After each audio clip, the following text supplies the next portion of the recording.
Bonsoir et merci d'être si nombreux ce soir encore. Ce soir, nous recevons Joachim Velioka, l'auteur de la conférence, qui est fondateur de l'Observatoire de l'islamisation et analyste au Centre des études du Moyen-Orient. Allez-y, vous pouvez commencer. Okay, ça marche. Je vais commencer. Bonsoir à tous, tout d'abord.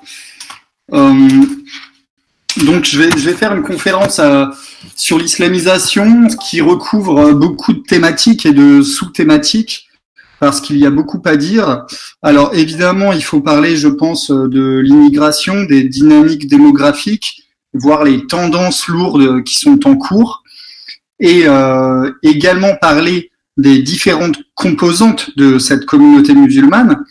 Je vais pas tant parler de la doctrine parce que je pense que vous avez dû avoir beaucoup de conférences dessus, mais ce qui est intéressant, c'est de segmenter avec toutes les mouvances islamistes, avec islamistes, le terme étant entendu comme on va dire les pratiquants, militants, on va dire ceux qui veulent appliquer la charia en gros, et plus généralement les diverses communautés musulmanes qui en France. On peut parler d'une communauté évidemment, la Oumma Islamiyya, mais également par nationalité et par tendance transnationale, que des courants comme les Tablighi, comme les frères musulmans ont plusieurs nationalités en leur sein. Donc je ferai une sous-segmentation par différentes tendances. Je pense que c'est assez intéressant pour voir le poids qu'ils pèsent, avec les communautés originelles présentes en France depuis des décennies,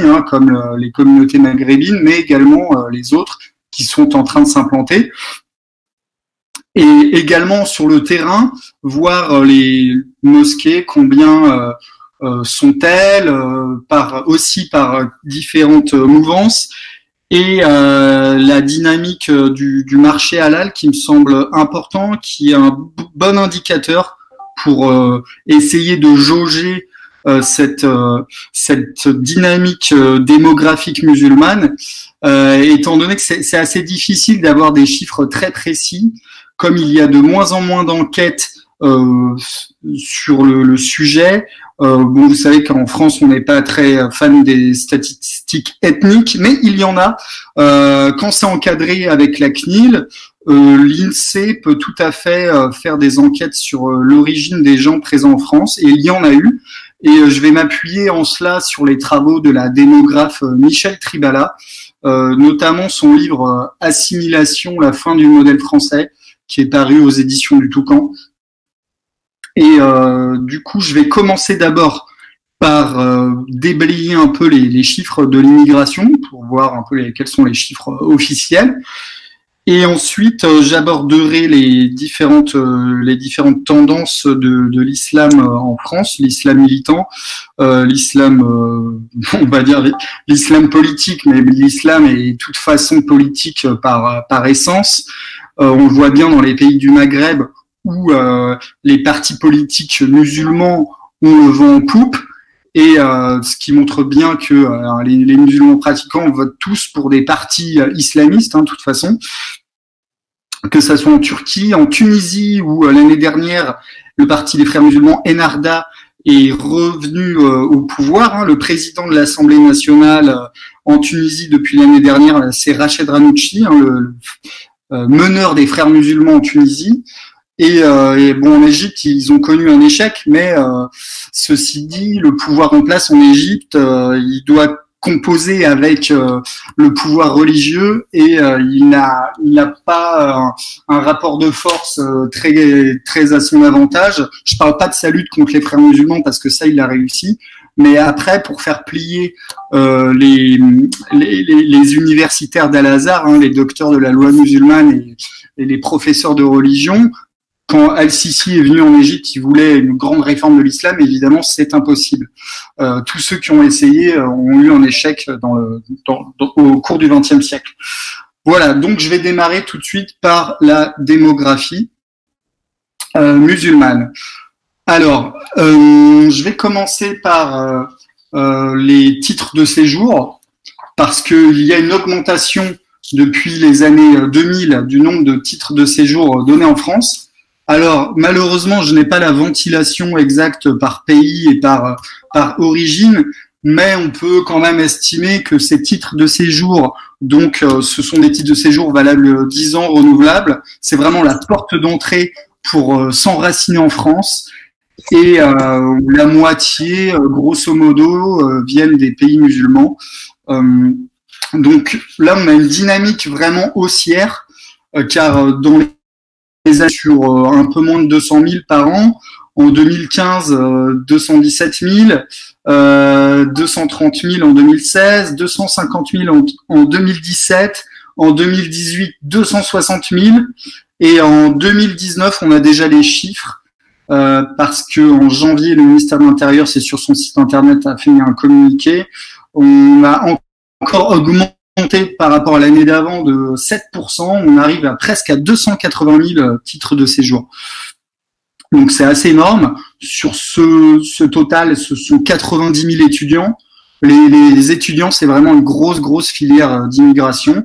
Et malheureusement, il n'y a pas vraiment de test de niveau à l'entrée.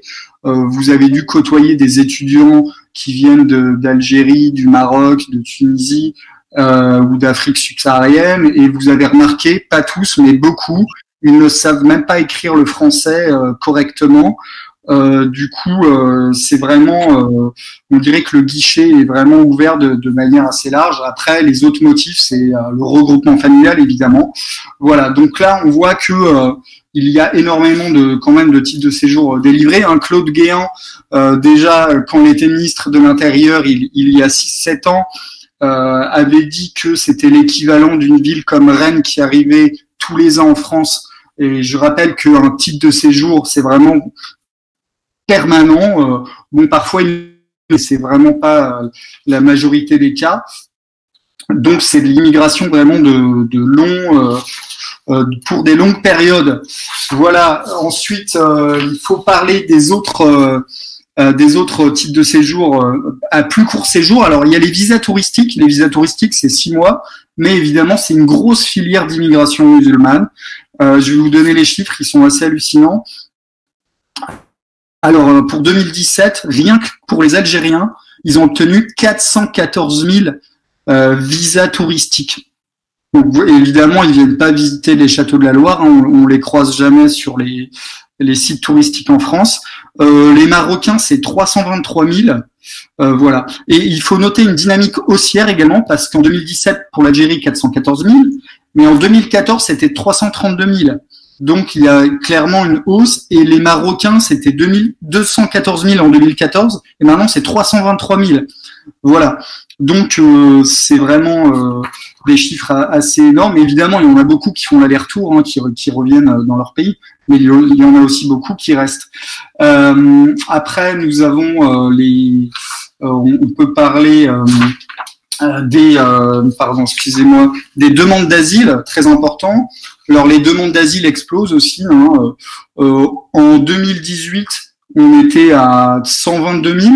Donc dans les années fin des années 2000, on était à 60 000, 90 000 en 2010, et maintenant on est passé de 122 000 en 2018 au chiffre de 2019. Je crois qu'on l'a.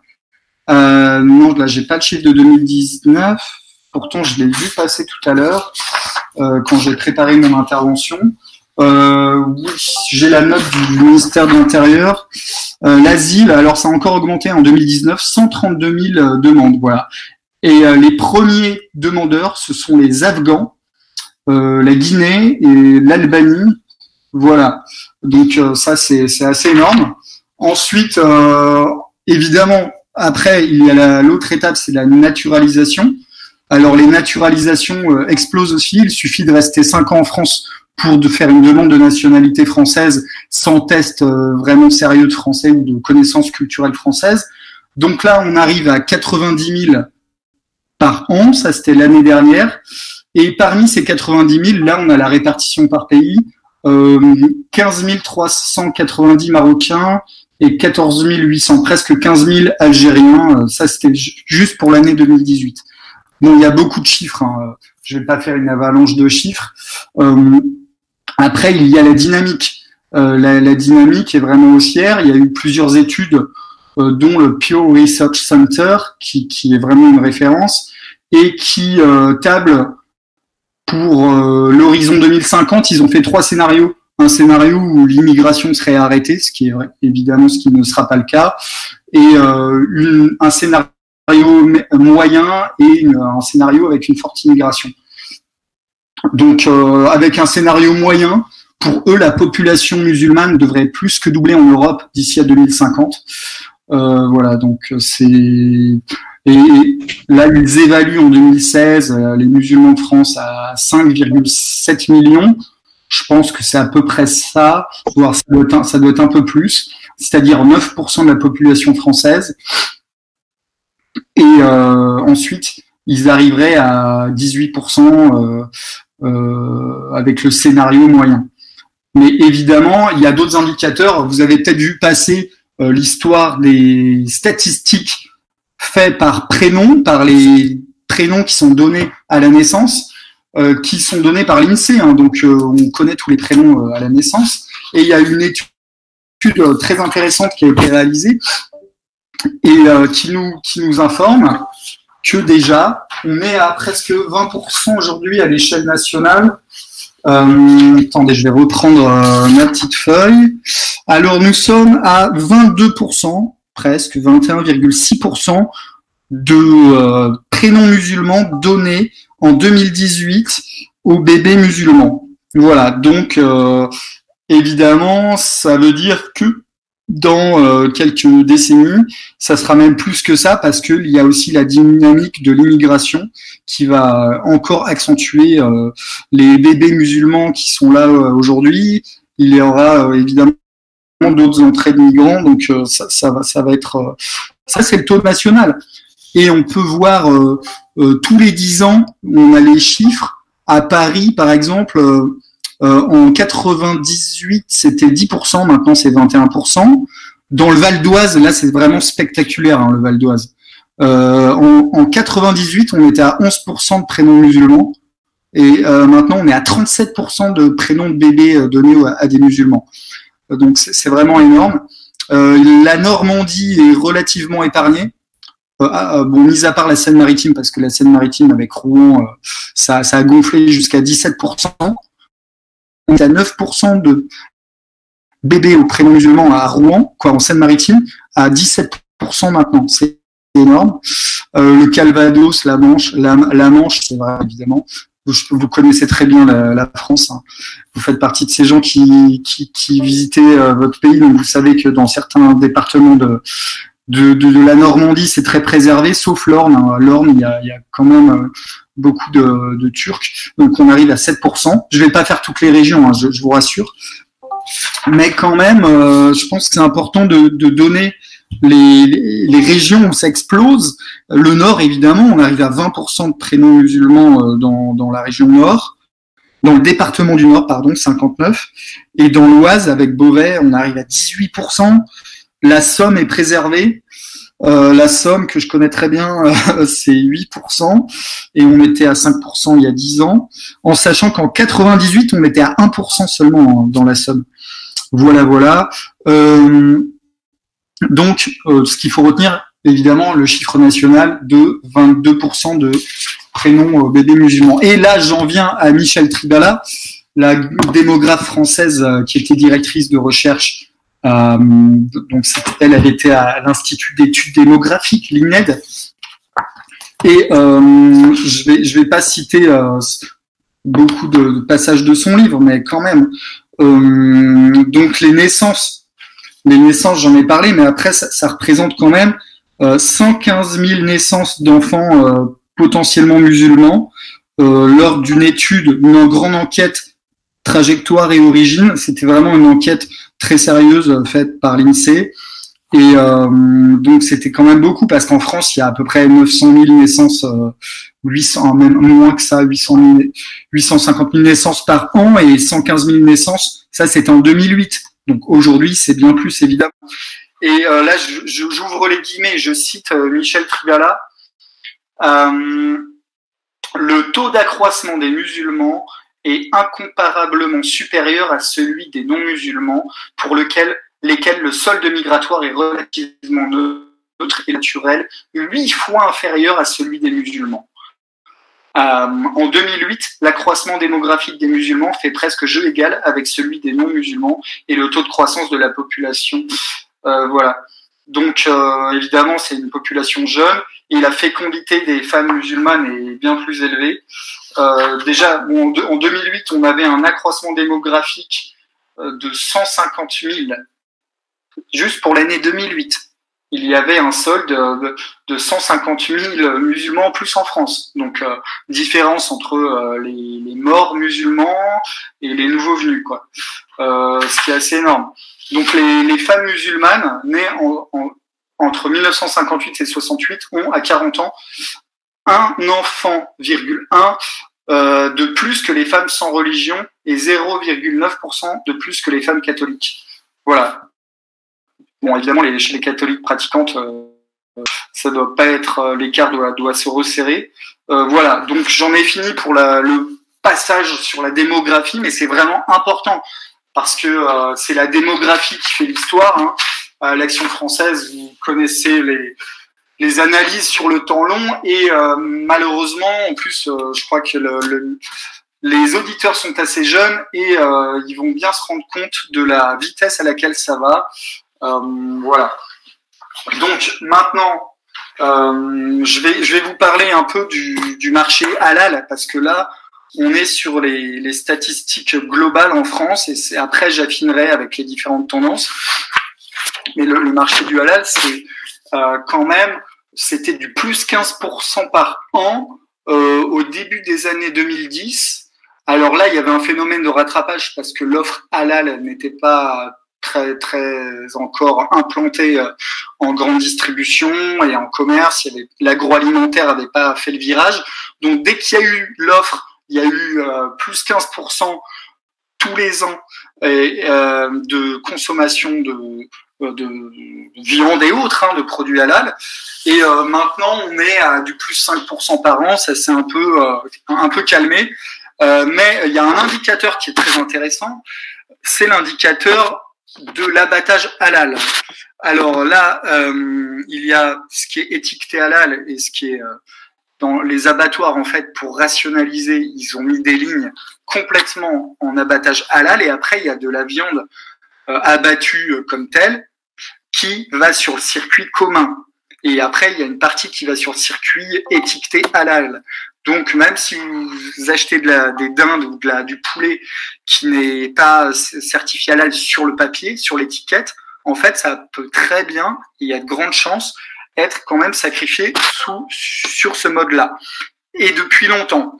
En 2005, déjà, un rapport réalisé par le Comité permanent de coordination des inspections, c'est une mission d'inspection commune au ministère de l'Intérieur et de l'Agriculture, constate qu'en France, 80% des ovins, donc là on est en 2005, hein, 80% des ovins, 20% des bovins et 20% des volailles seraient abattus selon le rite halal. Une autre étude du ministère de l'Agriculture précise qu'en France, 32% des bêtes totales sont abattues de façon rituelle. C'est énorme. Il y a eu un livre d'une journaliste qui s'appelle Anne Deloisy, qui a fait un livre sur le marché de la viande en général. Elle a été obligée de faire un chapitre sur la viande halal.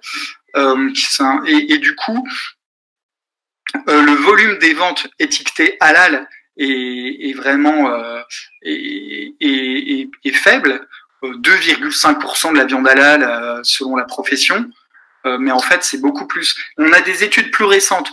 Là, il y a une étude de mars 2012, Conseil général de l'alimentation. C'est Le Point qui avait fait fuiter l'information, donc c'est en 2012, donc évidemment ça doit être beaucoup plus. Et du coup, ce rapport n'a pas été publié par le ministère de l'Agriculture, mais il a quand même été rédigé par 10 experts ou fonctionnaires. Et il révélait que, alors que la demande en viande halal devrait correspondre à environ 10% des abattages totaux, on estime que le volume d'abattage rituel atteint 40% des abattages totaux pour les bovins et près de 60% pour les ovins. Voilà, donc ce rapport affirmait que cette méthode d'abattage pourrait devenir la norme au lieu de rester une pratique dérogatoire. Car oui, c'est une pratique dérogatoire. Normalement, on n'a pas le droit d'abattre les animaux sans étourdissement selon les directives de l'Union européenne. Mais il y a eu une dérogation spéciale au régime commun. Voilà. Du coup, vous vous rendez compte que les chiffres sont assez énormes. Et sur le terrain, alors vous avez remarqué le nombre de boucheries halal qui explose. Et ce qui est vraiment un indicateur d'islamisation, c'est le remplacement des boulangeries françaises par des boulangeries musulmanes. Parfois, ils mettent boucherie franco-musulmane. Par exemple, à Gagny, en Seine-Saint-Denis, pourtant c'est pas vraiment la partie qui craint en Seine-Saint-Denis. Il y avait déjà sur le grand boulevard principal une énorme boucherie halal et maintenant il y en a une deuxième. Ils ont trompé la mairie parce que parfois les mairies font des préemptions et ils en ont ouvert une deuxième sans le dire. Ils ont juste mis le panneau en arabe halal. Donc à Gagny, il n'y a plus de bouchers musulmans maintenant. Et à Pantin, alors à Pantin, c'était même un article du Monde en 2012. C'est quand même une commune de 52 000 habitants et le dernier boucher français, français, après des non-français pourraient faire du non halal, hein, évidemment, mais le dénommé Monsieur Béguin, c'était le dernier, il est parti en 2012 et le maire, pourtant socialiste, l'avait un peu incité à faire un an de plus et le boucher a remis son tablier, il n'a pas eu de repreneur, voilà. Parfois ça se passe beaucoup moins bien. Y a vraiment des intimidations. Hein. À Rennes, on a un exemple de la presse. Le mensuel de Rennes rapportait en 2013 qu'un boucher traiteur avait définitivement fermé ses portes dans l'année, usé par les pressions. Parce que voilà, il avait le malheur de vendre du porc, c'est ce qu'il explique. Et il y avait une inscription sur sa devanture, à mort les porcs, on vous saignera. Voilà. À Roubaix, les derniers bouchers français ont arrêté en 2009. Et là, ça s'est mal passé également. À Vénissieux, le dernier là c'était un boulanger parce que j'ai un papier avec beaucoup de professions différentes. À Sarcelles, le dernier boucher traditionnel, c'est fini depuis quelques années également. Et lui, il avait porté plainte au commissariat de Sarcelles parce que il se faisait vraiment intimider. Donc des crachats, des agressions, et il lui disait clairement que c'était parce qu'il vendait du porc. Hein. Voilà, donc c'était une boucherie qui existait depuis 1959, très connue à Sarcelles. Voilà, il a arrêté. Ensuite, il y a beaucoup d'exemples. Déjà en 2007, là on est en 2007 à Clichy-la-Garenne. Donc c'est la ville qui jouxte Paris, qui jouxte le Valois. Faut pas confondre avec Clichy-sous-Bois d'où étaient parties les émeutes. C'est une ville de 56 000 habitants quand même, hein, où il y a beaucoup de Français encore. Et les deux dernières fromageries avaient fermé déjà il y a longtemps. Et là, le dernier boucher français avait fermé en 2007, remplacé par une boucherie halal. Même à Reims, hein, même pas dans des villes vraiment qui sont connues pour être très islamisées. Pour ceux qui connaissent Reims, le quartier où il y a la grande mosquée des frères musulmans, il y a eu un boucher français qui s'est fermé il y a 2 ans, remplacé par un boucher musulman. À Perpignan, le rapport, là c'est le Midi Libre, à chaque fois je m'appuie vraiment sur la presse locale. À Perpignan, en 2011 déjà, le rapport entre les boucheries et les boucheries halal serait de 1 à 3 en faveur des musulmanes. Voilà. Donc on est sur un remplacement des commerces, hein, le remplacement, certains disent grand, en tout cas c'est un remplacement progressif de nos commerces un peu partout. Voilà, donc là j'ai fait un petit tour d'horizon en France de ce qui se passe. Ensuite, on va en venir à la composition des musulmans en France. Donc, évidemment, bon, vous savez très bien qu'il y a les Algériens, les Marocains, les Turcs, etc. Après, maintenant, combien pèsent-ils? Et quelle est leur tendance? Quelles sont leurs tendances? Alors, déjà, la Grande Mosquée de Paris. La Grande Mosquée de Paris, les Algériens, ils ont environ 800 mosquées. 800 mosquées sur 2600 mosquées. Donc, ils sont très, très nombreux. Maintenant, est-ce que l'islam algérien et marocain, c'est le même type d'islam parce que c'est l'école juridique malikite de l'islam qui est assez traditionnaliste. C'est vraiment appliqué à la lettre. C'est vraiment une jurisprudence très très radicale. Et bon d'ailleurs, la Grande Mosquée de Paris, on pourrait l'imaginer comme un rempart contre les frères musulmans et les tendances radicales. C'est le pari d'ailleurs qu'avait fait le ministère de l'Intérieur depuis plusieurs années. Il s'avère que quand on regarde le contenu de l'enseignement dans la Grande Mosquée de Paris, avec son institut de formation d'imams, à la Grande Mosquée de Paris, il y a un institut qui s'appelle Al-Ghazali qui forme les apprentis imams. Et dans le guide de l'étudiant, on a trouvé, avec une collègue chercheuse, 3 références à des penseurs des frères musulmans. Et ils le mettent à la fois sur leur guide de l'étudiant en arabe et leur guide de l'étudiant en français. Même le guide en français, ils ont mis donc le grand chef des frères musulmans, Youssef al-Qaradawi, il recommande sa lecture. Il faut savoir que Dalil Boubaker, qui maintenant a passé la main, allait quasiment tous les ans au congrès des frères musulmans de l'UIF en disant « Vous êtes nos amis, certes, on a des méthodes divergentes, mais nos buts stratégiques sont communs, nous avons les mêmes objectifs. » Voilà. Donc ça, j'avais retranscrit déjà tous ces discours dans mon premier livre en 2006, l'islamisation de la France. Donc voilà pour la Grande Mosquée de Paris. Et en plus, on a quand même à la Grande Mosquée de Paris, il y a un personnage haut en couleur qui est un des dirigeants du Conseil français du culte musulman, Abdallah Zekri. Abdallah Zekri qui a dit qu'il était contre l'assimilation à la France, qu'il était un poison musulman et que, en gros, voilà, je suis un poison musulman, je vais essayer de m'assimiler. Bon, c'était vraiment assez haineux contre la culture française. Vous retrouvez ces interventions en ligne. J'ai repéré lors de son passage, et il est chez les Turcs du Miligorous. Après, je vais vous parler des Turcs du Miligorous. C'est vraiment une tendance turque qui est très radicale et qui est en pleine dynamique croissante. Il est allé à leur congrès et il a dit oui, Marlène Schiappa a dit qu'il fallait que l'héritage entre l'homme et la femme soit maintenant égal, même dans l'islam. Mais de quoi se mêle-t-elle? L'inégalité de l'héritage entre l'homme et la femme, de toute façon, c'est marqué dans le Coran, donc on va lui apprendre à lire le Coran. Voilà, il était vraiment très véhément. Donc voilà, ça c'est la Grande Mosquée de Paris. Hein. C'est un personnage de la Grande Mosquée de Paris. Bon. Ils sont en perte de vitesse, ceci dit, parce que ce sont les Marocains qui ont gagné les dernières élections du Conseil français du culte musulman.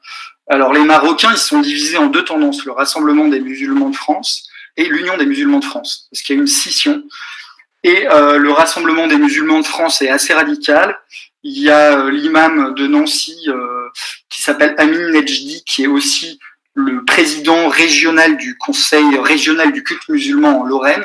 Et le type dit clairement que les femmes qui commettent l'adultère, il faut les lapider, c'est dans la Sunna, et ceux qui nient la Sunna sont pas des bons musulmans, que les prisonniers de guerre, il faut les tuer. Et il dit ça en français, dans sa conférence qui s'appelle « Histoire de la jurisprudence islamique ». Le type est le dirigeant de l'islam républicain, donc du Conseil régional du culte musulman en Lorraine, et lui, il est membre du bureau du Rassemblement des musulmans de France, et il est aussi membre de l'Union des oulémas marocains en Europe. Le gars est pas du tout français. Ce qu'il faut savoir que énormément de membres du Conseil français n'ont pas la nationalité française. Voilà. Ensuite, on a l'Union des musulmans de France qui, eux, ont raflé la mise aux dernières élections du Conseil français du culte musulman. avec Mohamed Moussaoui qui est leur dirigeant. Et donc eux, ils sont vraiment en ligne directe avec le Maroc. Ils ont eu droit à des subventions énormes pour construire des grandes mosquées à Saint-Étienne, à Clermont-Ferrand, à Strasbourg, etc. Eux, on va dire que ce sont quand même, ils ont l'approche la plus modérée. Ils sont pas dangereux dans le sens où tant qu'ils resteront minoritaires en France, ça sera pas un problème. Et malheureusement, les Turcs sont en pleine ascension et ils ont raflé presque la moitié des sièges renouvelés au Conseil français du culte musulman. Et donc là, c'est un peu plus problématique. Et les Turcs sont divisés entre la tendance étatique du ministère des Affaires religieuses turc, le Diyanet. Donc c'est ce qu'on appelle le DİTİB. Bon, ça fait pour vous dire que le ministère des Affaires religieuses turc a sa courroie de transmission en France et ils sont au Conseil français du culte musulman, quoi. Et donc eux, ils sont assez importants. Ils sont maintenant en plus le vrai problème, l'autre gros problème, c'est que comme maintenant l'islam officiel en Turquie, eh bien c'est celui évidemment d'Erdogan, et bien c'est devenu le même islam radical que les pro-califats du Millî Görüs. Donc le Millî Görüs, je vais vous en parler. Eux, ils sont numériquement moins nombreux. On estime à 70 000 leurs fidèles en France. Alors j'ai des chiffres assez intéressants pour eux. Je vais retrouver ça. Alors c'est assez intéressant parce que ils ont eu en plus leur assemblée générale il y a quelques mois et ils ont donné tous les chiffres.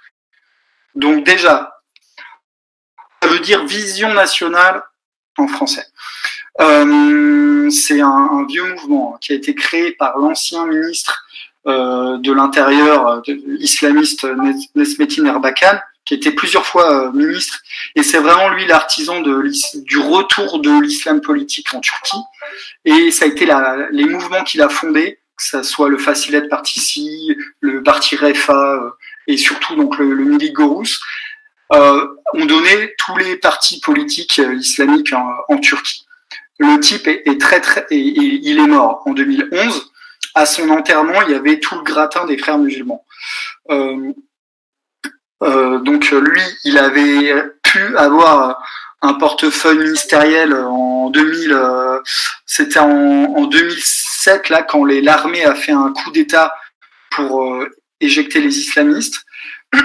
Et je vais vous citer une citation de Nesmettin Erbakan. Les Européens sont malades. Nous leur donnerons les médicaments. L'Europe entière deviendra islamique. Nous conquérerons Rome. Voilà. Donc, quand il dit nous conquérerons Rome, en fait, il se base sur un hadith, c'est-à-dire un propos de Mahomet sur son lit de mort, les derniers instants, les derniers jours de sa vie. Mahomet a dit nous avons, il avait prophétisé en quelque sorte que les musulmans conquéreront Constantinople et ensuite Rome. Voilà. Donc, d'ailleurs, ce hadith avait été cité au congrès de l'UOIF, donc les frères musulmans en France, il y a quelques années, par le dirigeant koweïtien Tarek Souedan, qui était venu en 2012 en France à ce congrès, et il avait tranquillement dit, de toute façon, c'est écrit, hein, on va conquérir Rome, quoi. Donc, il faut savoir que le Millî Görüs a la même idéologie que les frères musulmans, c'est-à-dire rétablissement d'un califat politique et vraiment esprit de conquête. Hein. Esprit de conquête vraiment décomplexé. Il y a un sociologue turc, pour ceux qui en veulent en savoir plus, qui s'appelle Mustafa Peykoz, qui a retranscrit en français les bulletins internes de ce mouvement islamiste, et ils disent clairement que les militants, les adhérents du mouvement sont des soldats du djihad et qu'il faut prendre le pouvoir par le djihad, quoi. Donc évidemment, ils sont intelligents. En France, ils savent que c'est pas possible de le faire, mais c'est quand même dans un coin de leur tête. Alors, eux, ils ont 286 associations en France, 71 mosquées, c'est pas énorme sur les 2600, mais quand même, ce sont des grandes mosquées, malheureusement. Et puis ils ont de l'argent, les Turcs qui travaillent, les Turcs sont des petits commerçants, ils se cotisent, ils sont très organisés, donc ils ont réussi à récolter plus d'1 million d'euros l'année dernière en dons, et ils ont construit des mosquées faramineuses à Vénissieux, et quand ils construisent des mosquées, c'est à la turque, c'est-à-dire avec des grands minarets, et là actuellement il y a un gros projet Eyüp Sultan à Strasbourg, ils appellent de toute façon toute leur mosquée Eyüp Sultan, à Roubaix, donc c'est vraiment des grandes mosquées, il y a des écoles qui sont prévues à chaque fois. Donc ils ont 22 projets là actuellement, en école primaire, secondaire et des collèges, et ce qui est dingue, c'est que le ministre de l'Éducation nationale et l'académie leur donnent vraiment l'agrément et les autorisations d'ouvrir. Donc ils sont pas sous contrat avec l'État, certes, mais ils sont quand même reconnus par l'État. Voilà, donc ils commencent à se diffuser partout. Évidemment, les Turcs qui sont plus présents dans l'est de la France, mais même à Perpignan, Dijon, Clermont-Ferrand, Creil, Vernouillet-sur-Seine, va y avoir des grandes mosquées. Clichy-sous-Bois aussi.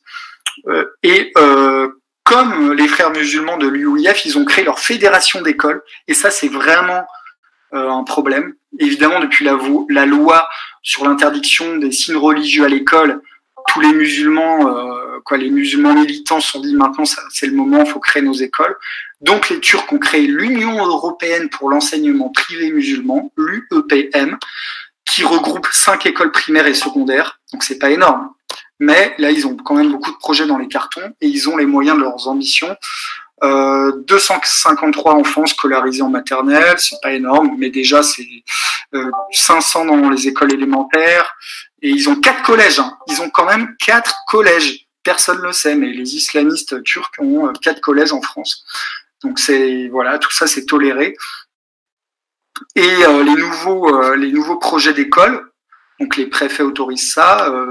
Ça va démarrer aussi à Blois, à Rennes, à Belfort. Voilà. Donc voilà pour le Miligorous. Il faut savoir qu'il n'y a pas de frontière étanche entre les musulmans qu'on dit modérés et ces islamistes, parce qu'à leur congrès annuel, il y avait le vice-président du Conseil français du culte musulman, Shemse Eddine Hafiz, qui est aussi un des dirigeants de la Grande Mosquée de Paris. Voilà. Et il y avait également donc Abdallah Zekri, j'en ai parlé. Voilà pour le Miligorous. Maintenant, concernant les frères musulmans de l'UIF, alors eux, ils ont 200 mosquées en France. 200 mosquées et des grandes mosquées. À Reims, c'est grande mosquée avec minaret. À Poitiers, c'est grande mosquée avec minaret, etc. Donc ils ont été très bons. Bon, avec l'enquête Qatar Papers, on a mieux compris comment ils ont eu l'argent pour les construire. Et ce qui est vraiment désolant, c'est que eux, non seulement ils ont des écoles reconnues par l'État, mais ils ont des écoles sous contrat d'association avec l'État. À Lyon, un lycée. Donc c'est l'école Al-Kindi à Lyon. À côté de Lyon, c'est à Dessines en fait. À Marseille. Également, j'ai oublié le nom à Marseille de leur école. Et puis le fameux lycée Averroès à Lille avec Amar Lasfar. Vous savez, Amar Lasfar, c'est vraiment un historique de l'Union des organisations islamiques de France, qu'on voit dans une vidéo d'archives qui circule en train de dire qu'il faut agir en secret comme Mahomet, il faut agir en secret avant de révéler ses plans au grand public. Voilà un peu le type de personnage. Donc lui, il est à la tête de la grande mosquée de Lille, et l'école est à l'étage. Et donc, comme ils avaient la reconnaissance, le contrat avec l'État, ils ont eu les subventions du conseil régional dirigé par Xavier Bertrand, et il a fallu qu'il y ait un documentaire sur Arte il y a quelques mois reprenant les révélations du livre Qatar Papers, où on voyait bien que cette école avait été financée par le Qatar, qu'ils étaient pro-frères musulmans à fond, pour que Xavier Bertrand disent ah ben on va arrêter les subventions de la région. Mais bon, évidemment, il était au courant de cette école, qui étaient les instigateurs, les dirigeants. Il y était lui-même allé. Donc il y a vraiment une complicité politique. Voilà, donc les frères musulmans, 200 mosquées et plusieurs écoles, et eux ils ont la Fédération nationale des écoles musulmanes, de l'enseignement musulman, pardon, avec des collèges, des lycées tolérés. Donc le gros problème en fait, c'est qu'il y a une tolérance vraiment en France, alors que les frères musulmans sont interdits en Russie. La Russie, c'est quand même une grande puissance aussi musulmane, avec les Tatars, etc.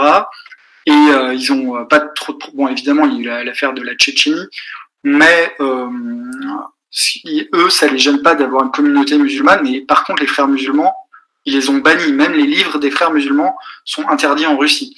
C'est aussi le cas aux Émirats arabes unis, en Égypte évidemment maintenant, etc.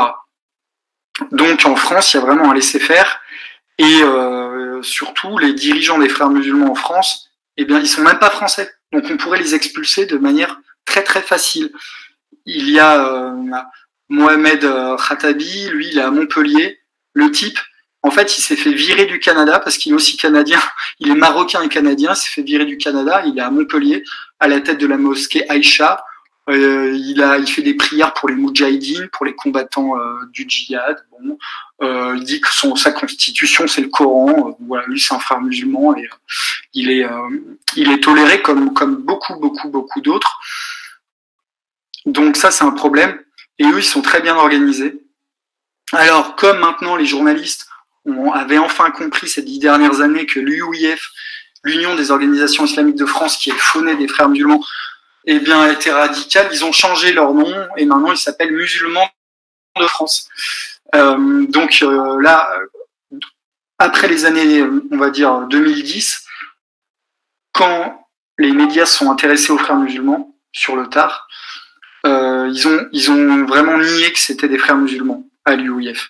Sauf que il y a toujours les écrits laissent des traces et les dirigeants des frères musulmans, un ancien président, Lajtami Brez, avait donné une interview au journal algérien L'Expression.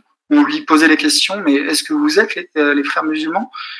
Et il avait eu cette réponse géniale de dire nous ne sommes pas les frères musulmans, mais nous sommes des frères musulmans, oui c'est vrai, et nous apprécions ce mouvement de réforme, etc.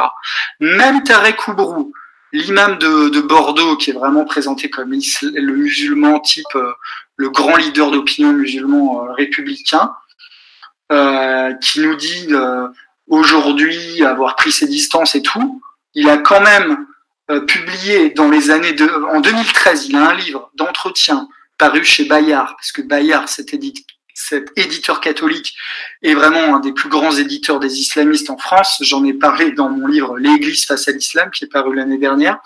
Eh bien, Tarek Oubrou disait être encore membre des frères musulmans quand on lui posait la question dans un livre d'entretien en 2013. Donc, Tarek Oubrou, qui est marocain d'ailleurs. Donc, le gars est toléré en France. Évidemment, lui, c'est pas un des plus dangereux, parce qu'il fait partie de la tendance qui préconise de donner allégeance à la République pour pas avoir de problème. Enfin bon. Maintenant, je vais vous parler des tablighi. Alors, la mouvance tabligh, celle dont on parle le moins. On parle beaucoup des salafistes, je vais vous en parler après des salafistes, et des frères musulmans, mais les tabligh, c'est vraiment silence radio, alors que j'avais eu les derniers chiffres du service central du renseignement territorial en 2017, ils avaient 147 mosquées. C'est quand même énorme, 147 mosquées. Alors eux, ils sont issus d'un courant qui est né en Inde au XXe siècle, et ils ont une structure très pyramidale. C'est pour ça qu'ils sont très bien organisés. Donc, comme ils ont un fonctionnement monarchique, ça marche bien, bizarrement. Alors eux, pour faire court, ils viennent de la matrice de l'école Deobandi en Inde et au Pakistan. Donc c'est le même courant que les talibans. Ils ont une sorte de chef suprême et Attendez, je vais vous retrouver ça. J'ai oublié, bon, peu importe son nom. Le fondateur, voilà, c'est Ilyas Kandlaoui, qui est mort déjà en 1944. Et du coup, eux, ils sont diffusés dans les années 80 en France, notamment à travers une grande mosquée à Dreux. Et donc en plus, c'est que des Marocains. Encore le bureau associatif cultuel de cette mosquée, ce ne sont que des Marocains, donc on pourrait très facilement les expulser. Et à Saint-Denis, il y a leur siège, c'est la mosquée Er-Rama, et donc c'est le centre, ils appellent ça un markaz, c'est le centre pour la France, c'est la référence. Et en Europe, c'est le deuxième centre tablighi après celui de Dewsbury en Grande-Bretagne. Ils ont quand même un émir du monde, donc qui échafaude tous les ans la stratégie du mouvement et qui établit la doctrine. Les cadres du mouvement, à peu près 2000 personnes en France, doivent faire des stages obligatoires l'été. Ils vont en Inde et ils vont se former au siège mondial. Ils reviennent. Donc c'est des stages de 40 jours quand même. Donc c'est quand même lourd.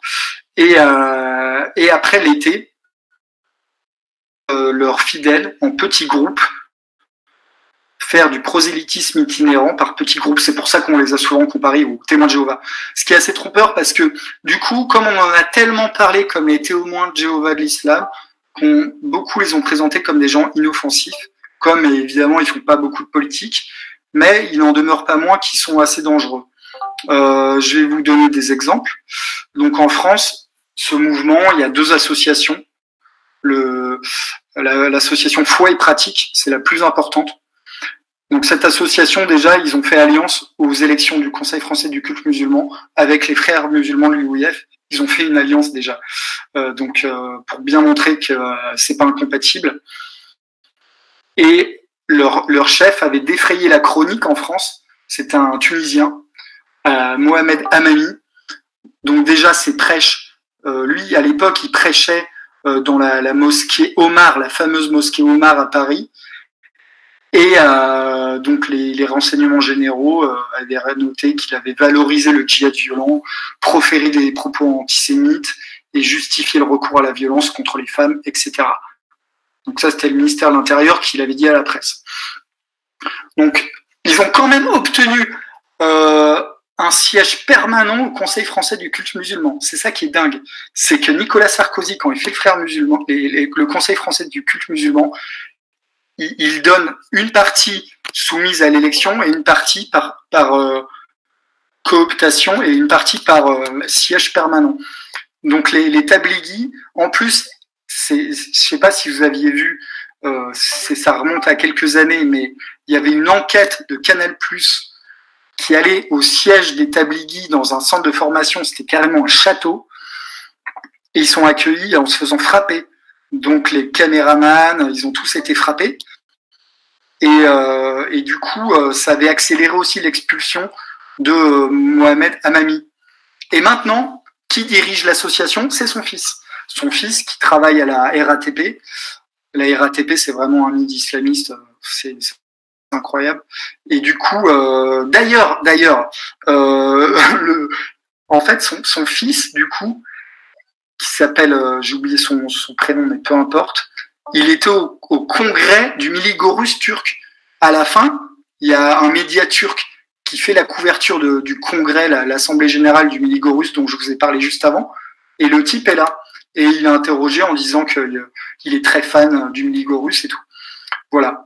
Donc, une des grandes mosquées des tablighis, vous en avez entendu parler dans la presse, c'est sûr, c'est la mosquée de Lunel, la grande mosquée de Lunel, qui est fréquentée quand même par à peu près 700 personnes tous les vendredis. À l'école coranique, 100 personnes qui la fréquentent. On voit même, ils s'en cachent même pas, quoi. Sur leurs comptes sociaux de Facebook, là, ils envoient leurs fidèles se faire former chez les frères musulmans, qui ont la plus grosse école d'imams en France, à l'IESH. Institut européen des sciences humaines, voilà, c'est le nom pompeux, mais en arabe, quand on va là-bas, c'est marqué école de charia, évidemment. Voilà. Alors, cette mosquée de Lunel, vous en avez entendu parler. Pourquoi? Parce que il y a eu énormément de jeunes qui sont partis, 20 jeunes de fidèles de cette mosquée qui sont partis faire le djihad, rejoindre l'État islamique. C'est énorme. Je reprends un petit peu mes archives.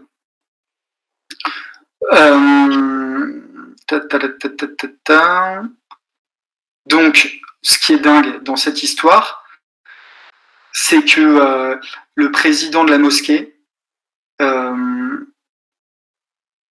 prend un petit peu. C'est que le président de la mosquée de Lunel, quand les journalistes ont dû le voir pour lui dire mais est-ce que vous condamnez l'État islamique et tous les jeunes qui sont partis se battre pour lui, eh bien il avait dit que non, j'ai pas les condamnés. Donc c'est assez énorme. Donc quand même, c'est la mosquée Baraka à Lunel. Ils ont eu 8 morts. Ils ont eu 8 morts en Syrie, quoi. C'est énorme. Pour donner les conférences, ils invitent des prédicateurs des frères musulmans. Hein. Ce petit monde n'est pas du tout incompatible. Voilà. Ensuite, j'ai des bonnes infos sur cette mosquée. En plus, le renseignement territorial, évidemment, les surveille de près. Il parle de repli identitaire massif. Et du coup, voilà, j'en arrive là. Le président de la mosquée, Laoussine Gourmi, avait refusé de condamner ses fidèles partis rejoindre l'État islamique en répondant aux questions du Midi Libre. En décembre 2014, il avait dit, 2 points ouvrez les guillemets, c'est leur choix, je n'ai pas à les juger, Dieu seul les jugera. Voilà.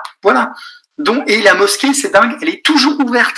Donc, on a le même gars à la tête de la mosquée, c'est fréquenté par les mêmes personnes. Et donc, même cette mosquée-là, de l'État islamique, elle est même pas fermée. Donc, vous imaginez bien, d'ailleurs, à Villiers-sur-Marne, c'est pareil. C'est une grosse filière de l'État islamique et la mosquée a été fermée 9 mois, c'est tout. Même pas 1 an. Et d'ailleurs, le maire a mis toute son énergie pour trouver un terrain pour construire la mosquée encore plus grande à Villiers-sur-Marne. C'est un maire des Républicains, il faut le savoir. Ils ont plein de mosquées, l'établi. Donc 147. Ils ont la mosquée à Massy, à Al-Fatiha, dans l'Essonne. Voilà. Et ensuite, ils sont très bien implantés. Hein. En agglomération parisienne, ils ont 8 mosquées. Dont toujours la mosquée Omar à Paris. Hein. Et il y a eu un documentaire très intéressant d'un journaliste israélien il y a 2 ans, un journaliste d'investigation, qui avait enregistré discrètement en 2018 l'imam, et l'imam disait « Dieu renforce l'islam et les musulmans, donne à qui soutient notre religion la victoire, abat les idolâtres ». Donc évidemment, les idolâtres, ça peut être, c'est les païens hein, dans la tradition musulmane, mais extermine les ennemis de la religion, continue à soutenir tous nos frères moudjahidines, Allah hisse l'étendard du djihad. Donc l'imam dit ça en 2018. Ouais, ça a été diffusé en 2018, le documentaire, sur une chaîne israélienne. Ça a été sous-titré en français. Les enregistrements étaient en 2017. Et voilà, donc ils ferment même pas les mosquées où des appels au djihad sont tenus, donc c'est assez hallucinant. Et il faut rappeler que le mouvement Tabligh, et j'en finis là-dessus, je suis un peu long, a connu beaucoup de terroristes, hein, a été pourvoyeur de beaucoup des terroristes qui ont défrayé la chronique ces dernières décennies en France. Khaled Kelkal, des années 90, Zacharias Moussaoui, 11 septembre, Richard Reid, Jamel Loiseau, Jamel Bégal, voilà. Donc le gratin du djihadisme, les types ont été formés par les Tablighi.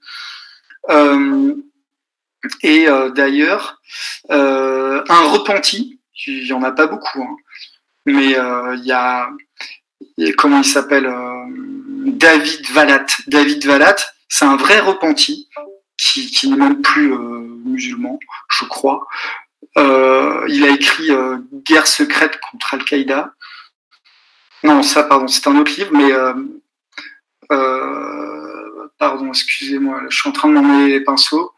David Valat avait été formé par eux et le Tablighi envoyait dans des camps d'entraînement en Afghanistan des combattants. Donc là, pardon, c'était une information du Centre français de recherche sur renseignement d'Éric Dénecé. Voilà, donc c'était leur livre Guerre secrète contre Al-Qaïda, paru chez Ellipse en 2002. À l'époque, voilà, le Tablighi envoyé dans les camps d'entraînement en Afghanistan ses fidèles. Voilà, ce qu'on apprend. Et cette mouvance, du coup, siège au Conseil français du culte musulman. Donc, il me manque maintenant les salafistes. Alors, les salafistes, eux, ils sont assez nombreux. Ils ont vraiment le vent en poupe. Il y a une note du service central des renseignements déjà en 2017 qui disait que entre 2010 et 2016, il y avait une augmentation du nombre de mosquées salafistes de 170%. On était passé de 90 mosquées, même pas, non, c'était 60 à 120 mosquées en 2016. Et ensuite, on arrive aujourd'hui, les derniers chiffres du renseignement, on arrive à 152 mosquées salafistes en France. Il y en a eu 2-3 qui ont été fermées, hein, c'est tout. Et du coup, c'est une dynamique vraiment de croissance énorme. Et eux, pour le coup, ils sont vraiment dangereux, quoi. Leur littérature se retrouve dans vraiment toutes les librairies musulmanes, même à la FNAC. À la FNAC, j'ai lu des livres de leur fondateur, hein, le fondateur du wahhabisme, Al-Wahhab. Même dans les grandes librairies, maintenant, de toute façon, ils sont pas très regardants sur les livres musulmans qu'ils vendent. Et de toute façon, comme maintenant, c'est vraiment un courant qui est incontournable. Ils ont gagné la bataille, en grosse partie la bataille de l'opinion chez les jeunes musulmans, les salafistes. Et ils sont dangereux. Hein. La Rossia Bala, quand il a tué les policiers à Magnanville, dans sa voiture, on a retrouvé un livre de Ibn Utaymin, qui est un des grands savants de l'Arabie Saoudite, référence chez les salafistes, qui préconise le djihad, etc. Donc, il y a énormément de littérature de ces grands savants saoudiens qui sont diffusés, franchement, dans toutes les librairies musulmanes où je vais, à chaque fois, il y en a. Et même des mosquées qui sont pourtant pas réputées salafistes, ils vendent aussi ces livres-là. Donc les salafistes, ils sont en plus dangereux parce qu'ils sont transnationaux. Donc eux, ils recrutent vraiment dans toutes les nationalités. Ils sont très bien implantés et il n'y a aucune volonté du ministère de l'Intérieur de s'attaquer aux problèmes salafistes en France. Leur idéologie se diffuse, mais sans problème. Au Muro, il y a une mosquée qui s'appelle Tariq bon, peu importe son nom. Ils font venir des conférenciers d'Arabie Saoudite. Et le type, je l'avais mis vraiment dans la bande-annonce de mon livre Mosquée radicale paru en 2016. Donc ils le filment et ils traduisent ses propos en même temps. Et le gars dit en fait, les apostats, c'est très simple. Hein. Ceux qui quittent l'islam, faut les tuer. Donc le mec, il dit ça en France, filmé sur YouTube, diffusé sur le compte officiel de la mosquée des Mureaux. Et en plus, c'est public. Le ministère de l'Intérieur est évidemment au courant. La mosquée n'est pas fermée, évidemment. Donc eux, ils ont une école coranique qui cartonne, etc. Voilà. Donc ils ont aussi des vidéos, transmissions en direct depuis l'Arabie Saoudite.